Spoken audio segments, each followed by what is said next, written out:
What's going on, everybody? I hope all is well. And let's start this video with I'm not a Dr. Seuss fan. I've never liked his work. I think his books are boring, and don't get mad at that. Don't take that personal, and don't get your panties in a bunch. It's just an opinion. As a child, I just hated his books and really didn't care for them. Well, this is awkward.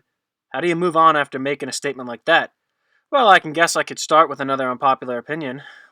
I need to get over this speech impediment. Anyway, The Cat in the Hat wasn't that bad. Now I know exactly what you're thinking. So, you don't like Martin Scorsese movies? Yep. You like this mediocre box office failure? Yep. Has this pandemic quarantine made you lose your mind? Yep. I bet you've ran out of ideas for videos, so you're desperately scraping the bottom of the barrel. Nope. No, honestly, I didn't make this video to make a statement or to encourage dialogue and bring opinions that aren't mainstream into the public's view to enable a rational or cordial discussion, which some of you seem to scoff at. I'm just making this video for myself, and for one other person who requested it. You know who you are. So, why do I like this movie? I remember it coming out as a kid, and I loved it. Even though I said I'm not a Dr. Seuss's fan, I still think his visuals and illustrations are really visually pleasing, and this definitely captures the look of the book. Oh no. The Seuss is rubbing off on me. I'm rhyming! Ah! Whew. Oh god. I thought I lost it for a minute. Okay, sorry. Just focus. Alright, where was I? Right. Okay, let me just try again. I like the sets. I like the art design. I love the direction, and I love the props. That was an impressive feat, to get the visual mood of a Dr. Seuss book. But, besides the look, that's the last thing the movie really has in common with its source material. It takes a really different approach at adapting the story. And that's a reason why I probably loved it so much as a kid. It wasn't dull and boring like the book. No offense, the book was kind of boring. But it was hilarious. As a child, it captured the fun, charm, and innocence in the mind of a kid. I watched this recently for the first time in years, and it was probably funnier as an adult than it was a kid. They might have gone a little bit too far and too much with the innuendos, but damn it, it was funny. Like the kitchen scene.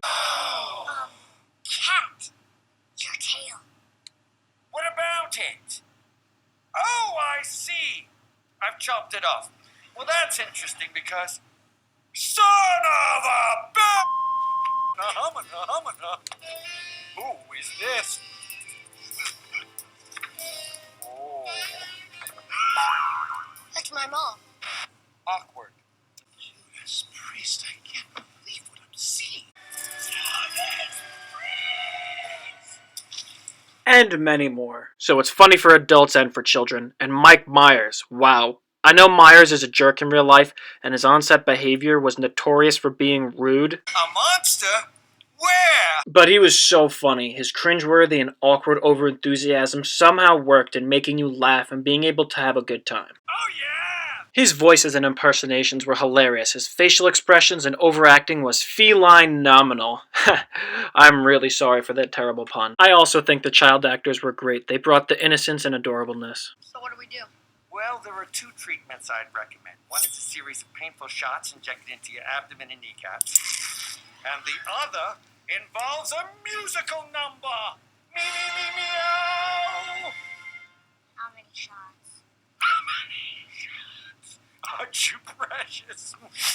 One last thing before I sum up. I love that this movie wasn't politically correct. In an age where everyone is so sensitive and all movies are politically correct, I love how this was made before films were saturated with that filmmaking style.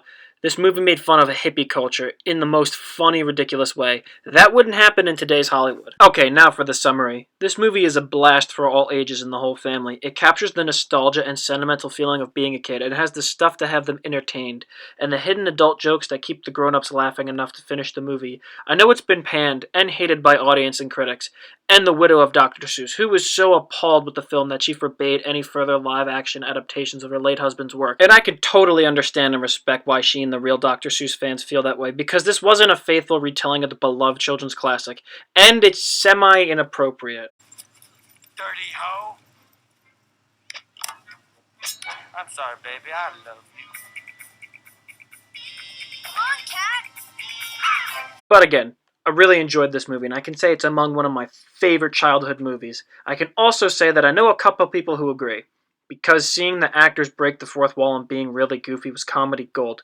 But in the end, the majority of people, their thoughts on this movie are... That could have gone better. Well, those are my thoughts on the 2003 movie The Cat in the Hat. It's a fun kids movie that audiences were too harsh on. This wasn't meant to be a too serious video like my other ones are, and I think this will totally tarnish whatever respect I had on my film and motion picture knowledge, especially considering how the Martin Scorsese video drew some serious heat. But as always, thank you for watching. If you like what you see, comment below, let me know. If you disagree, share it with me. Like and subscribe, and I'll see you on the next Unpopular Opinion.